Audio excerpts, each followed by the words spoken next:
મહુવાના જાદરા અને ભાદરા ગામ નજીક એક વાડી વિસ્તારમાં શ્રમિક પરિવાર પર ઝેરી મધમાખીઓએ હુમલો કર્યો હતો। ઝેરી મધમાખીએ હુમલો કરતા જ આ શ્રમિક પરિવારમાં થોડો સમય નાસભાગ મચી જવા પામી હતી। શ્રમિક પરિવારના 3 સભ્યોને વધુ ગંભીર ઈજાઓ થઈ છે તો 7 સભ્યોને નાના મોટી ઈજાઓ થવા પામી છે। આ તમામ શ્રમિક પરિવારના 10 સભ્યોને 108ની મદદથી મહુવા શહેરની સરકારી હોસ્પિટલ ખાતે સારવાર અર્થે ખસેડેલ છે તેવા સમાચાર પ્રાપ્ત થઈ રહ્યા છે।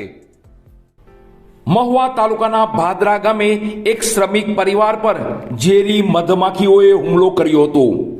આ ઘટના બપોરના સમયે બનવા પામી હતી, જ્યારે શ્રમિક પરિવારના સભ્યો વાડીમાં આરામ કરી રહ્યા હતા ત્યારે આ બનાવ બનવા પામ્યો હતો। મધમાખીના હુમલામાં શ્રમિક પરિવારના 10 સભ્યો, જેમાં દીકરીઓ, મહિલાઓ અને પુરુષોનો સમાવેશ થવા જાય છે, તેમને વાડી વિસ્તારમાં ઝેરી મધમાખીઓએ ડંખ માર્યા હતા। મધમાખીનું ઝુંડ અચાનક આવતા જ વાડી વિસ્તારમાં થોડા સમય માટે અફડાતફડીનો માહોલ સર્જાયો હતો।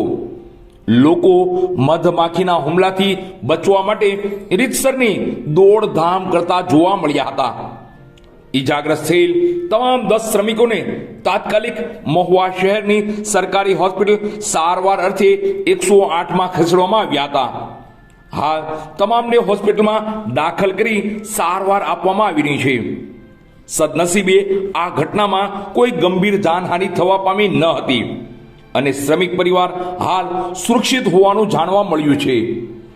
આ બનાવ અને ઘટનામાં 3 લોકોને ગંભીર તેમજ અન્ય 7 લોકોને નાની મોટી ઈજા થવા પામી છે અને એવી પણ માહિતી મળે છે કે આ શ્રમિક પરિવારના સભ્યો બાજુમાં આવેલ વિનાયક ફૂડ નામના કારખાનામાં મજૂરી કામ કરતા હતા અને સાથે વાડીમાં ભાગ્યું રાખી પોતાના પરિવારનું ગુજરાન ચલાવતા હતા તેવી પ્રાથમિક માહિતી મળે છે।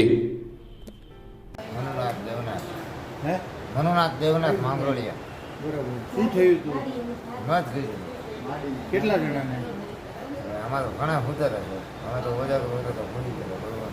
જામુડા એટલે ભૂતા હતા ને ત્યાંથી ગયું રાત પાળી કામે ગયા હતા હવે ઓજાગર હોતો તો ભૂતા।